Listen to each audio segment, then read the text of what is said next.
अर्थवेद की शाखाएं और पुराणों के लक्षण।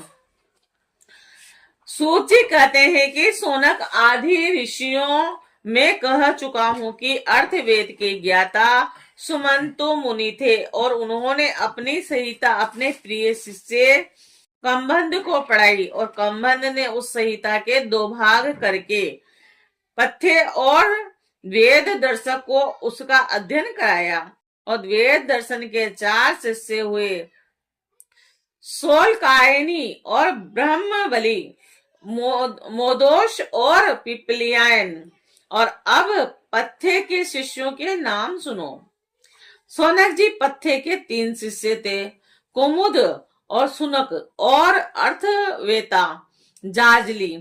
अंगिरा गोत्रों से गोत्रपन्न सुनक के 2 शिष्य थे, प्रभु बभु और सेंधवायन। इन लोगों ने 2 संहिताओं का अध्ययन किया। अर्थवेद के आचार्यों में इनके अतिरिक्त सेंधवायन आदि ने शिष्य सामण्य आदि तथा नक्षत्र कल्प, शांति, कश्यपे, अंगिरस आदि कई विद्वान और भी हुए। और अब मैं तुम्हें पुराणिकों के संबंध में सुनाता हूं। सोनक जी पुराणों के 6 आचार्य प्रसिद्ध हैं, त्रैयारुणी, कश्यप, सावर्णी और अकृत वर्ण, वैशंपायन और हारित। इन लोगों ने मेरे पिताजी से एक एक पुराण संहिता पढ़ी थी और मेरे पिताजी ने स्वयं भगवान व्यास से उन संहिताओं का अध्ययन किया था और मैंने उन 6 आचार्यों से सभी संहिताओं का अध्ययन किया था। और उन 6 संहिताओं के अतिरिक्त और भी 4 मूल संहिताएं थी, उन्हें भी कश्यप सावर्णी, परशुराम जी के शिष्य अकृत वर्ण और उन सबके साथ मैंने व्यास जी के शिष्य श्री रोमहर्षण जी से, जो मेरे पिता थे, अध्ययन किया। सोनक जी महर्षियों ने वेद और शास्त्रों के अनुसार पुराणों के लक्षण बताए हैं।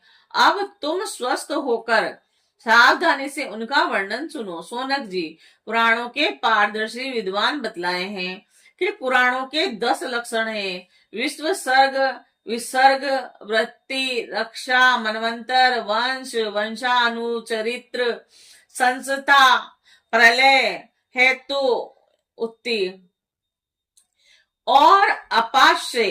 कोई आचार्य पुराणों के 5 ही लक्षण मानते हैं और दोनों ही बातें ठीक है, क्योंकि महापुराणों में 10 लक्षण होते हैं और छोटे पुराणों में 5 और विस्तार करके 10 बदलाते हैं और संक्षेप में 5।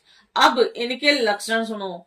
मूल प्रवृत्ति में लीन गुण शुभद होते हैं, तब महत्व की उत्पत्ति होती है और महत्व से तामस, राजस और वैकारिक, सात्विक 3 प्रकार के अहंकार बनते हैं और त्रिविध अहंकार से ही 5 तन्मात्राएं, इंद्रिय और विषयों की उत्पत्ति होती है। इसी उत्पत्ति क्रम का नाम सर्ग है और परमेश्वर के अनुग्रह से सृष्टि का सामर्थ्य प्राप्त करके महत्व आदि पूर्व कर्मों के अनुसार अच्छी और बुरी वासनाओं की प्रधानता से जो यह चराचर शरीरात्मक जीव की उपाधि की सृष्टि करते हैं, एक बीज से दूसरे बीज के समान इसी को विसर्ग कहते हैं। और 4 प्राणियों के चर पदार्थ वृत्ति अर्थात 3 निर्वाह की सामग्रियां हैं। चर प्राणी के दुग्ध आदि भी इनमें से मनुष्यों ने कुछ तो स्वभाववश कामना के अनुसार निश्चित कर ली है और कुछ ने शास्त्र के अनुसार, आज्ञा अनुसार भगवान युग युग में पशु, पक्षी, मनुष्य, ऋषि, देवता आदि के रूप में अवतार ग्रहण करके अनेकों लीलाएं करते हैं और उन्हीं अवतारों में वे वेद धर्म के विरोधियों का संहार भी करते हैं और उन्हीं की यह अवतार लीला विश्व की रक्षा के लिए होती है और इसीलिए उनका नाम रक्षा है। और मनु देवता, मनु पुत्र, इंद्र और सप्तऋषि और भगवान के अंश अवतार, इन 6 बातों की विशेषता से युक्त समय को मनवंतर कहते हैं। ब्रह्मा जी से जितने राजाओं की सृष्टि हुई है, उन्हीं की भूत भविष्य वर्तमान कालीन संतान परंपरा को वंश कहते हैं। और उन राजाओं के तथा उनके वंशधरों के चरित्र का नाम वंशानुचरित्र है। और इस विश्व ब्रह्मांड का स्वभाव से ही प्रलय हो जाता है। और इसके 4 भेद हैं, नैमित्तिक, प्राकृतिक और नृत्य और आत्यंतिक। तत्वज्ञ विद्वानों ने इन्हीं को संस्था कहा है। पुराणों के लक्षण में हेतु नाम से जिनका व्यवहार होता है वह जीव ही है, क्योंकि वास्तव में वही स्वर्ग विसर्ग आदि का हेतु है और अविद्यावश अनेकों प्रकार के कर्म कलाप में उलझ गया है। जो लोग उसे चैतन्य प्रधान की दृष्टि से देखते हैं, वे उसे अनुशय अर्थात प्रकृति में शयन करने वाला कहते हैं, और जो उपाधि की दृष्टि से कहते हैं वे अव्याकृत अर्थात प्रकृति रूप कहते हैं। जीव की वृत्तियों के 3 विभाग हैं, जागृत, स्वप्न और सुषुप्ति। जो 3 अवस्थाओं में इनके अभिमानी विश्व, तेजस और प्राज्ञ के मायामय रूपों में प्रतीत होता है, और इन अवस्थाओं से परे तुरीय तत्व के रूप में भी लक्षित होता है, वही ब्रह्म है। और उसी को यहाँ अपाश्रय शब्द से कहा गया है। नाम विशेषता और रूप विशेष से युक्त पदार्थों का विचार करें तो सत्ता मात्र वस्तु के रूप में सिद्ध होते हैं और उनकी विशेषताएं लुप्त हो जाती है। असल में यह सत्ता ही उन विशेषताओं के रूप में प्रतीत भी हो रही है और उनसे पृथक भी है।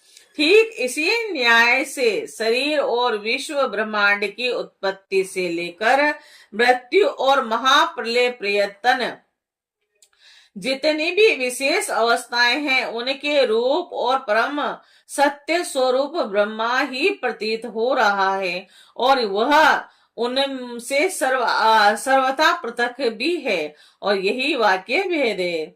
अधिष्ठान और साक्षी के रूप में ब्रह्मा ही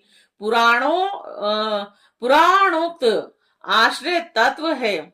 और जब चित्त स्वयं आत्म विचार अथवा भोग योगाभ्यास के द्वारा सत्व गुण, रजोगुण, तमोगुण संबंधी व्यवहारिक वृत्तियों और जागृत, स्वप्न आदि स्वाभाविक वृत्तियों का त्याग करके उपराम हो जाता है, तब शांत वृत्ति में तत्वमसि आदि महावाक्यों के द्वारा आत्मज्ञान का उदय होता है। और उस समय आत्मवेता पुरुष अविघाजनित कर्म वासना और कर्म प्रकृति से निवृत्त होता है। और सोनकादि ऋषियों, पुरातत्ववेता, ऐतिहासिक विद्वानों ने इन्हीं लक्षणों के द्वारा पुराणों की यह पहचान बतलाई है।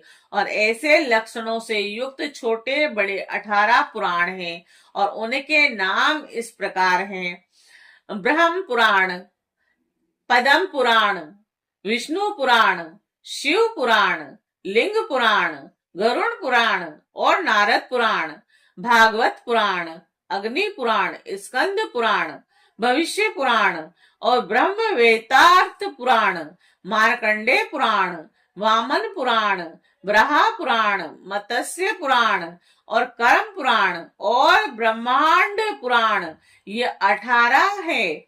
सोनक जी व्यास जी की शिष्य परंपरा ने जिस प्रकार वेद संहिता और पुराण संहिताओं का अध्ययन, अध्यापन, विभाजन आदि किया, वह मैंने तुम्हें सुना दिया है।